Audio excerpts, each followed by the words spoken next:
And how do you see this relationship between India and the United States to counter China? And what is your vision when it comes to India, brokering peace in the Ukraine and Russia conflict? Well, I think we're going to have a very good relationship with China. I got along with President Xi very well until COVID. That was a bridge too far. But until then, I got along with President Xi very, very well. We were very close as leaders go. I don't want to be naive, but as leaders go, I think we were very close.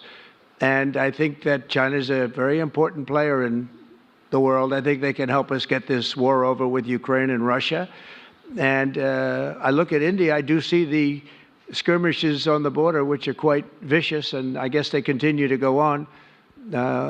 If I could be of help, I'd love to help, because that should be stopped. That's been going on for a long time, and it's quite violent. It's quite violent, but I would hope that China and India and Russia and U.S. and all of us can get along. It's very important.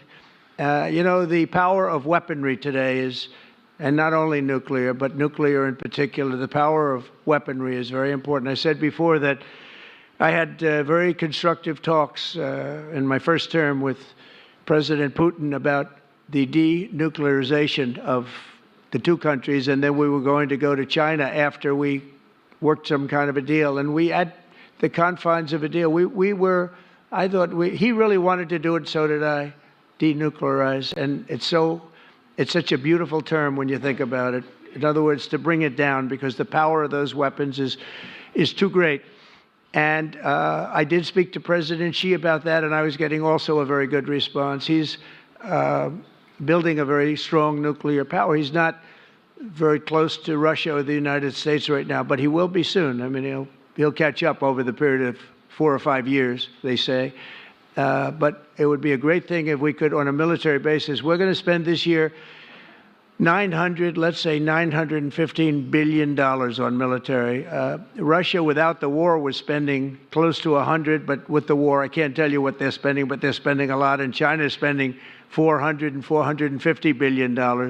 We're over $900 billion. And I said, it doesn't really make sense, does it? We're spending the money against each other, and we could spend that money for better purpose if we got along. And I'll tell you, I think that something like that will happen. First, when I left, as you know, 4 years ago, we didn't have Israel and the Middle East. We didn't have October 7th, a disaster, the disaster. Nothing was happening. Iran was not going to do anything, because Iran did not have much money at that point. They were broke. They were totally broke. They didn't have money for Hamas or for Hezbollah. And you didn't have Russia with Ukraine, and that would never have happened. But now I come back, and the whole world is on fire, so I have to put out the fires. But after I put out the fires, I'm going to meet with China, and I'm going to meet with Russia, and we're going to see if we can de-escalate, if we can bring it down military, especially as it pertains to nuclear. Please.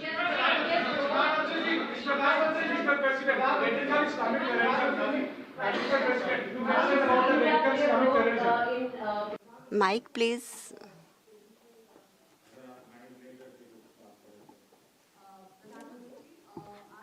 Prime Minister, how do you see India's role? You have had discussions with President Trump about de-escalating the conflict in Russia and Ukraine.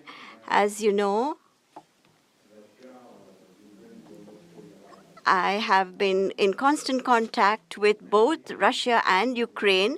I have also visited both countries. And many people are mistaken, and they feel that India is neutral. I would like to clarify, India is not neutral. We have taken a side, and we have taken the side of peace.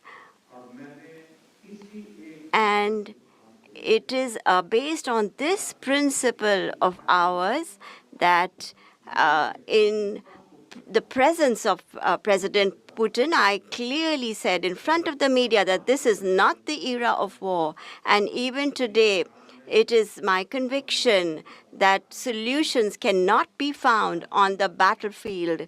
Ultimately, you have to come to the negotiating table. And India has constantly made efforts that there are talks that take place where both parties are present. It is only then that we will find a solution. The efforts being made by President Trump, I support them, I welcome them, and I would like that President Trump is successful as soon as possible so that the world is on the path to peace once again. Everybody, thank you very much. Thank you very much. And I very much appreciate the Prime Minister visiting our great country, and I do really appreciate it. We have so much in common, and all we want to do is have peace, and we want to have strength, and we want to have lots of different things together. But the relationship with India and with the Prime Minister has never been better. Thank you very much. Thank you.